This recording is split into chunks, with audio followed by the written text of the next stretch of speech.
বিয়ের আগে আমি একটা সন্তান পেটে ধরেছিলাম। নিজের বয়ফ্রেন্ডের ভালোবাসা পাওয়ার আশায় তার অন্যায় আবদার মেনে নিয়েছিলাম। এসব কথা অন্য একটা ছেলেকে বলতে হবে নিজের মুখে, যে কিনা আমারই বোনের দেবর হয়। এগুলা কতটা লজ্জাজনক তা শুধুমাত্র আমিই জানি, কারণ যে এসব পরিস্থিতির মধ্যে না পড়ে সে মেয়ে এগুলা বুঝতে পারবে না। আমি এত কঠিন একটা সিদ্ধান্ত নিয়েছি শুধুমাত্র নিজের বোন আর পরিবারের সম্মানটুকু ঠিক রাখার জন্য। এগুলা ভাবতে ভাবতে ছাদের দিকে যাচ্ছিলাম। এমন সময় দরজা খুলে কিছুক্ষণের জন্য আমি বাকরুদ্ধ হয়ে গেলাম, কারণ আমি চোখে যা দেখেছিলাম তা দেখার জন্য মোটেও প্রস্তুত ছিলাম না। দরজা খোলার সাথে সাথে সামনে দেখি রিশাদ ভাইয়ের সাথে আমার বয়ফ্রেন্ড দাঁড়িয়ে আছে এবং তারা হেসে হেসে কথা বলছে। আমাকে দেখে রিশাদ ভাই হাসি দিয়ে জিজ্ঞেস করলো, কেমন আছো রুহি? আমার মুখে তো কোনো কথাই আসছে না, ভয়ে কলিজা পর্যন্ত কেঁপে উঠছে। ইরাত কেন এসেছে এখানে? ও কি চায়? আজ তো আমাকে ফিরিয়েই দিয়েছে। যখন বলেছিলাম বাবা মা আমাকে রিশাদ ভাইয়ের সাথে বিয়ে দিতে চায়, তখন ওরকম করে আজ এখানে এসেছে কেন? আর রিশাদ ভাইয়ের সাথে বা কেন? ও কি চায়? আর আমার বাসায় বা কেন এসেছে? এতগুলো কথা আমার মাথার মধ্যে ঘুরছে। এমন সময় আমার মুখে কোনো উত্তর না পেয়ে রিশাদ ভাই আবার বললেন, উত্তর দিবে না? আমার তো ভেতর থেকে কোনো ধরনের আওয়াজই বের হতে চাচ্ছে না। এমন লাগছে মনে হচ্ছে বাক প্রতিবন্ধী হয়ে গেছি। কিছুক্ষণ ভ্যাবলার মতো তাকিয়ে থেকে খুব কষ্টে গলায় চাপ দিয়ে উত্তর দিলাম, জি ভাইয়া, ভালো। ইরাত সেখানে চুপচাপ করেই দাঁড়িয়ে আছে, আমার দিকে চোখ তুলে দেখেও নি একবার, আর কোনো কথাও বলছে না। রিশাদ ভাই বললেন, এসো ভিতরে বসেই কথা বলি সবাই। আমি ভাবছি বাবা মা ইরাতকে দেখলে কি বলবে, কি বলে পরিচয় করাবো ওকে, আর রিশাদ ভাই ওকে কেন নিয়ে এসেছে এখানে। আমি গেটে দাঁড়িয়ে আছি দেখে রিশাদ ভাই জিজ্ঞেস করলেন, কি বিআইন সাহেবা, ভিতরে আসতে দিবেন না আমাদের? আমি মাথা নেড়ে হ্যাঁ বুঝালাম, এরপর সরে গেলাম দরজা ছেড়ে। ইরাত বলল, রিশাদ ভাই তুমি যাও, বাবা মা এসে পড়েছে নিচে মনে হয়, আমি গিয়ে তাদেরকে নিয়ে আসি। আমি একটা বড় ধরনের ধাক্কা খেলাম। কি হচ্ছে আমার সাথে? রিশাদ ভাই বলল, আচ্ছা। এই বলেই ইরাত নিচে নেমে গেল। রিশাদ ভাই ভিতরে এসে সোফায় বসতে বসতে বললেন, বেআইন আজকে তো আপনার খুশির দিন, হাসি খুশি থাকবেন। আমি মনে মনে বললাম, আল্লাহ জানে কি হতে যাচ্ছে, কিসের খুশি হব আজকে আবার। কিছুক্ষণের মধ্যেই ইরাদের মা বাবাও আসলেন। তাদের দেখে আমি সালাম দেই। এমন সময় মা বাবা ভেতরের ঘর থেকে বাইরে আসে। ইরাদের মা আমাকে দেখে বললেন, মাশাআল্লাহ, মেয়ে ভারী মিষ্টি, দেখতে হবে না কে পছন্দ করেছে। আর এদিকে আমার বাবা মা আর আমরা কেউই কিছু বুঝে উঠতে পারছিলাম না। ইরাদ এসে মা বাবাকে পায়ে ধরে সালাম করলো। মা বাবা তাদের সবাইকে বসতে বললেন। সবাই চুপচাপ করে সোফায় বসে আছে। আমার হাত পা ঠান্ডা হয়ে যাচ্ছে একদম। নীরবতা ভেঙে ইরাদের বাবা আমার বাবাকে বললেন, ভাই আমি সরাসরি কথা বলতে পছন্দ করি, তাই বনিতা না করে আমি কথাগুলো আপনাকে বলে দেই। আমাদের ছেলে মেয়ে নাকি একে অপরকে ভালোবাসে, তাই আপনার মেয়ের হাতটা চাইতে এসেছি আমার ছেলের জন্য। বাবা প্রথমেই আমার দিকে তাকিয়ে জিজ্ঞেস করলেন, ওনারা যা বলছেন এগুলো কি সত্যি? আমার খুব ভয় লাগলো, তারপরও সাহস করে ছোট্ট করে উত্তর দিলাম, মা বাবা রিশাদের দিকে তাকিয়ে আছে। রিশাদ ভাই তখন বললেন, আঙ্কেল ইরাদ অনেক ভালো একটা ছেলে, রুহির কলেজ যেখানে ছিল ওখানেই ওদের বাড়ি, ওর নিজের ব্যবসা আছে এবং আমাদের অনেক আগে থেকেই ব্যবসার মাধ্যমে পরিচয়। আপনি নিশ্চিত হয়ে রুহিকে ওদের ঘরে বউ করে দিয়ে দিতে পারেন। মা বাবা তো অবাকের উপর অবাক হচ্ছে।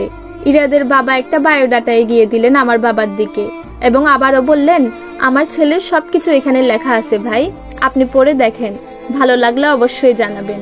বাবা মায়ের কাছে তাদের হাসি মুখে কথা বলাটা খুব ভালো লাগলো, যা দেখেই বোঝা যাচ্ছে। মা এর মাঝে আপুকে ফোন দিল। আপুর বাসা অনেক কাছে হওয়ার কারণে তারা মিনিট 5-এর ভিতরে চলে আসলেন। ইরাদের মা আমাকে ডেকে তার পাশে বসালেন, টুকটাক কথা বললেন। মা সবাইকে নাস্তা দিয়ে ঘরে গেলেন। কিছুক্ষণ পরে বাবা বললেন সবাইকে বসতে এবং উনি আপু ঘরে গেলেন। তাদের পিছু পিছু আবার রিশাদ ভাইও চলে গেলেন। আমি শুধু ভাবছি ওই ঘরে কি হচ্ছে, ভয়ে আমার যায় যায় অবস্থা হয়ে গেছে। এসি চলছে, এর মধ্যেও ঘেমে একাকার অবস্থা আমার। বাবা ঘর থেকে প্রশস্ত একটা হাসি দিয়ে বের হলেন এবং এসে বললেন, ভাই আমরা এই প্রস্তাবে রাজি। ইরাদের বাবা মা আলহামদুলিল্লাহ বললেন। ইরাদের মা বললেন, ভাই তাহলে আগামী সপ্তাহে কি আমরা আমাদের মেয়েকে নিয়ে যেতে পারি? আমার মা বললেন, আপা এত তাড়াতাড়ি? ইরাদের মা বললেন, জি আপা, আমার কোনো মেয়ে নেই, ঘরে বৌমা আসলে মেয়ের অভাব গুছবে আমার। এভাবে কথা বলে ফাইনাল হলো সামনের সপ্তাহে বিয়ে হবে। এসব ঘটনা ঘটে গেল মাত্র 4-5 ঘন্টার মধ্যে। কথা পাকা হওয়ার পরে তারা চলে গেলেন। মা বাবা অনেক বলেছিলেন একসাথে খাওয়া দাওয়া করার জন্য, কিন্তু ইরাদের ফ্যামিলির কেউ রাজি হয়নি। তাদের একটাই কথা, বিয়ের সময় সব হবে। এসব ঘটনা ঘটে যাওয়ায় আমি খুব খুশি হলাম। মনে হচ্ছে যেন স্বপ্ন দেখেছি। এতদিন পরে খুশি লাগতে শুরু করলো। এত বছর পর মনে হচ্ছে আমার হৃৎপিণ্ডটা আবারও চলতে শুরু করেছে। আমিও মানুষ, আবেগগুলো আবারও উকি দিচ্ছে আমার মনের গহীনে। ভেবেছিলাম হয়তোবা মা বাবা বকা দিবে, কিন্তু তারা কিছুই বললেন না, বরং সবাই অনেক খুশি। রিশাদ ভাই অনেক বেশি উপকার করেছেন, তা মানতে হবে। উনিই সবাইকে ম্যানেজ করেছেন। আর ইরাদের সাথে যে ওনার আগে থেকেই পরিচয়, সেটাই ইরাদ আমাকে বলেনি। কেন বলেনি জানি না, এটা অবশ্যই পরে জানলেও হবে। তবে রিশাদ ভাইকে একটা ধন্যবাদ না দিলে হবে না। আপুরা এখনো যায়নি, রিশাদ ভাই বারান্দায় বসে আছে। ভেবেছি আমি গিয়ে একটা ধন্যবাদ তো জানাতেই পারি। যেই কথা সেই কাজ, চলে গেলাম ওনাকে ধন্যবাদ জানাতে। আসতে পারি? সে বলল হ্যাঁ আসো। আমাকে কনগ্রাচুলেশনস জানালো। আমি তাকে ধন্যবাদ জানালাম এবং বললাম আসলে আপনি না থাকলে। এটুকু বলার সাথে সাথে উনি বলল হ্যাঁ হ্যাঁ আমি জানি, এখন তুমি বলবা আমি না থাকলে এগুলো হতো না। অনেক উপকার করেছি আমি তোমার, যা তুমি জীবনেও ভুলতে পারবে না। কিন্তু আমাকে এত মহান বানানোর কিছু নেই, কারণ এসব করেছি আমি নিজের স্বার্থে। আমি জিজ্ঞেস করলাম আপনার স্বার্থ? আপনার আবার কিসের স্বার্থ? সে বলল আমি একটা মেয়েকে ভালোবাসি অনেক, আমার তোমাকে বিয়ে করা সম্ভব না। এটাই আজকে বলতে আসছিলাম। পথে ইরাদের সাথে দেখা। ও তখন আমাকে বলে যে আমি কোথায় যাচ্ছি। আমার বাসায় নাকি যাচ্ছিল আমাকে খুঁজতে, আমার সাথে জরুরি কথা বলার আছে। তখন কথায় কথায় সব কথা এসে গেল। আর আমি চিন্তা করলাম, যেহেতু ইরাদকে আমি চিনি ও কেমন, আর তোমাকেও চিনি, তাহলে তো তোমাদের এক হওয়ায় একটা ছোট্ট সাহায্য করতেই পারি। ব্যাস, বাকি ঘটনা তো তোমার সামনেই। সবগুলো কথা শুনে আমার ভালো লাগলো। অন্তত পক্ষে ইরাদ আমাকে ভালোবাসে, এটা বুঝতে পারলাম।